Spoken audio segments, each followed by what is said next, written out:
이재명 더불어민주당 대선 후보가 오늘 특검 논란과 관련해서 현재 검찰의 수사가 미진하다며 검찰이 제대로 안 하면 특검을 갈 수밖에 없다고 했습니다. 또 당과 정부도 앞서 전해드린 것처럼 공개적으로 비판하면서 현 정부와의 차별에 나선 모습인데요. 선대위 공보단의 수석 대변인을 맡고 있는 고용진 의원 연결해서 자세한 이야기 들어보겠습니다. 의원님 나와 계시죠? 네네, 안녕하십니까? 네, 안녕하십니까? 오늘 이재명 후보가 다시 한번 특검 수용 의지를 밝혔습니다. 어떻게 이해하면 되겠습니까?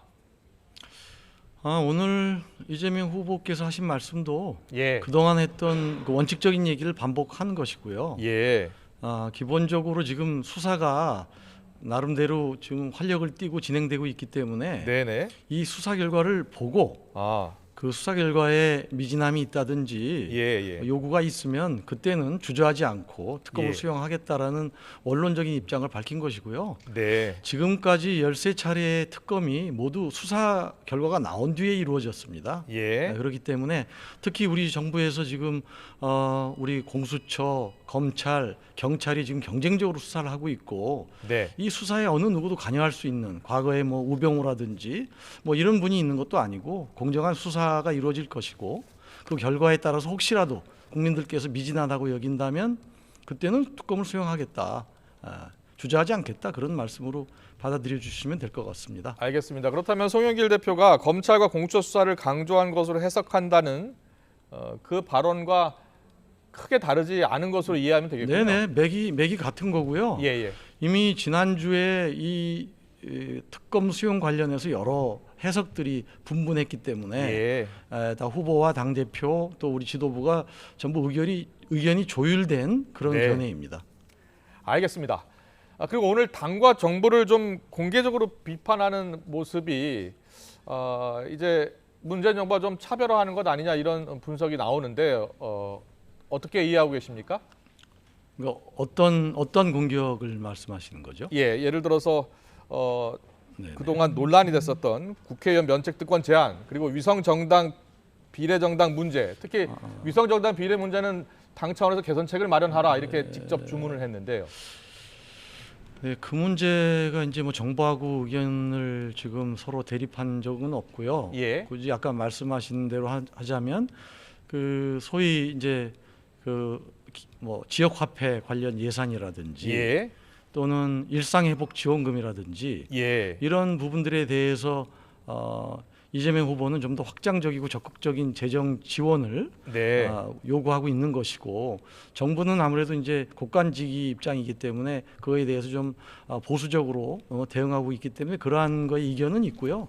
예. 나머지에 대해서는 이견 없고 지금 말씀하신 뭐 위성 정당이라든지 뭐 면책특권 부분은 아주 후보가 제기한 어떤 개선 사항인데 아시다시피 이제 헌법 45조에 국회의원은 이제 면책특권을 가지고 있어서 국회 내에서는 책임지지 않고 발언을 할 수 있거든요. 예. 근데 이것이 너무 악용되는 사례가 많아가지고 뭐 상임이라든지 뭐 등등해서 그것이 명확하게 입증되지도 않은 사실임에도 불구하고 무책임하게 발설을 하는 이런 일이 있기 때문에 이런 부분을 헌법을 개정하지 않고도 관련된 징계 규정이라든지 이런 것들을 좀 강하게 함으로써 개선할 수 있지 않을까 그렇게 생각을 하고 있는 거고요. 네네. 그리고 위성정당 문제는 뭐 후보께서 강력히 당에 요구를 하셨습니다. 정개특위에서 예. 이걸 다룰 때 정개특위에서 논의할 때 이 사안을 반드시 넣어서 좀 개선해 달라. 아시다시피 지난 20대 국회 때 말미에 선거법을 개정하면서 우리가 여러 변화가 있었는데 이것을 악용을 해서 우리 또 국민의힘에서 위성정당을 만들었고 또 우리 당도 그것에 또 쫓아서 같이 위성정당을 만든 그런 역사가 있지 않습니까? 예. 그래서 이것은 원래 선거법 취지에 맞지 않다. 그래서 소수 정당을 배려하고 육성하는 그런 선거법의 정신 그대로 한번 다시 개정을 잘 해보자라는 후보의 요구이고 더불어민주당은 국민의힘하고 정개특위에서 논의를 할 때 현재 기본 그 의제로는 안 들어가 있거든요. 네. 그래서 이거를 넣어서 협의를 하겠다라는 그런 방침입니다. 알겠습니다. 이재명 후보가 오늘 페이스북에 토지 보유 상위 10%에 들지 못하면서 국토 보유세를 반대하는 것은 바보 같은 짓이다 이렇게 지적을 했는데요. 그 네네. 이재명 후보가 구상하고 있는 국토보유세 좀 구체적으로 어떤 내용이에요? 지금 우리 대장동 사건도 있고 예. 모든 그 부동산의 상승 등이 이 토지에서 발생하는 거거든요. 토지의 예. 불로소득이고 그래서 토지의 공공재적 성격을 우리가 인정을 하고 전 토지 건물을 제외한 전국에 있는 토지에 대해서 1% 정도의 토지 보유세를 부과하자 이런 얘기거든요. 1% 정도 하면 한 50조 정도의 세금이 거칠 거로 예상이 되고요. 그럼 이것을 다시 국민들에게 골고루 나눠줌으로써 예. 낸 거 이상의 소득 배분의 효과, 즉 기본소득으로서의 성격도 갖출 수 있다. 그래서 지금 이것을 반대하는 것은 아주 토지를 많이 가진 상위 10% 이내쯤의 그런 사람들의 논리에 동조하는 거 아니냐 예. 이런 지적인 것입니다. 예, 예. 알겠습니다. 그리고 이재명 후보가요. 최근에 이제 언론 지형에 대해서 기울어진 운동장이다, 나쁜 언론 네. 환경이다라고 거듭 네. 이야기를 하고 있는데 선대위 차원에서 어떤 대책이 좀 마련된 게 있습니까?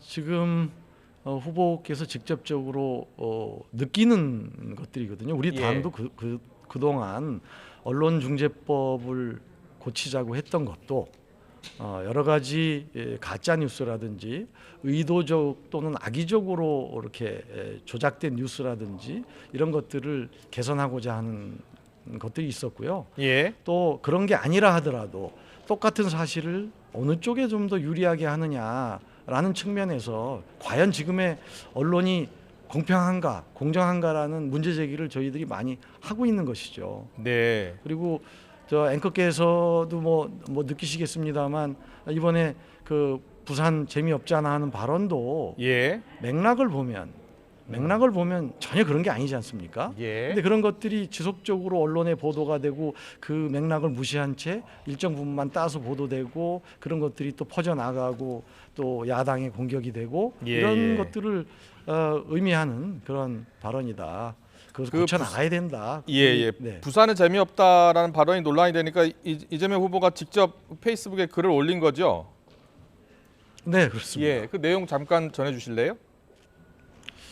아니 부산 재미없잖아 하는 발언은 이재명 후보가 그 10여 명의 부산의 젊은 기업인들하고 대화를 하던 중에 예.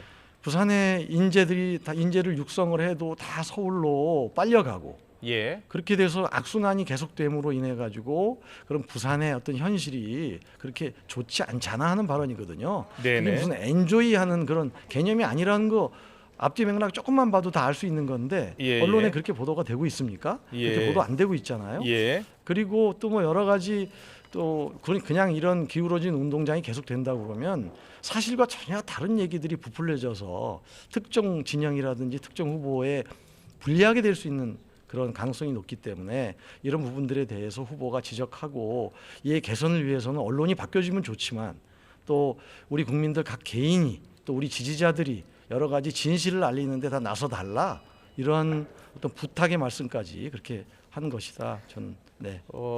최근 그렇게 그 말씀드리겠습니다. 이재명 후보의 부인 김혜경 씨 낙상 사고와 관련해서 민주당이 구급차 CCTV 일부 화면 공개하고 또 당시 네네. 119 신고 내용이 담긴 녹음 파일도 공개했습니다. 선대위 차원에서 네. 이렇게까지 대응하기로 한 이유도 거기에 있다라고 보면 되겠습니까? 네, 특히 이거는 뭐 약 언론의 문제를 좀 떠난 예. 그 온라인상의 그 커뮤니티라든지 카페라든지 이런 데 아주 조직적으로 빠른 시간 내에 예. 허위 사실이 유포되는 케이스거든요. 예. 예전에 대선 때도 아마 이재명 후보께서 이런 허위 사실에 대해서 빨리 대처하지 않아 가지고 나중에 그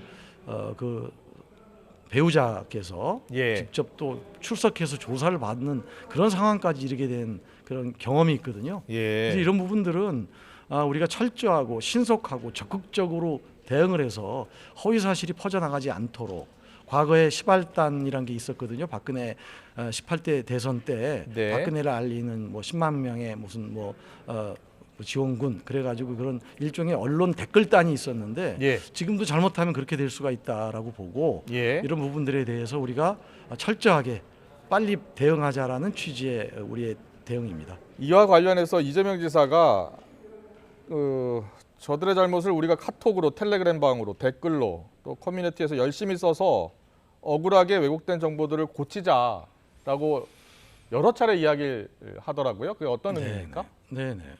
조금 아까 제가 말씀드린 바와 같습니다. 지금 언론의 지형이 저희들한테 그렇게 우호적으로 보도되고 있지 않다는 저희들의 문제 인식이 있고요. 예. 그다음에 이런 부분들은 의도적으로 조직된 어떠한 집단들에 의해서 이게 퍼날라질 수 있기 때문에 예. 이런 부분들에 대해서는 우리가 적극적으로 대처하고 예. 그것을 국민들이 진실을 알리려는 노력을 계속 해줘야 된다. 네. 언론을 통해서 하는 데는 우리가 지금 한계가 있다고 느끼는 거 아니겠습니까? 네. 그래서 좀 더 뭐 카톡이 됐든 자신의 무슨 뭐 메신저가 됐든 이런 걸 통해 가지고 부지런히 좀 진실을 알려달라는 그런 부탁의 말씀인 거죠.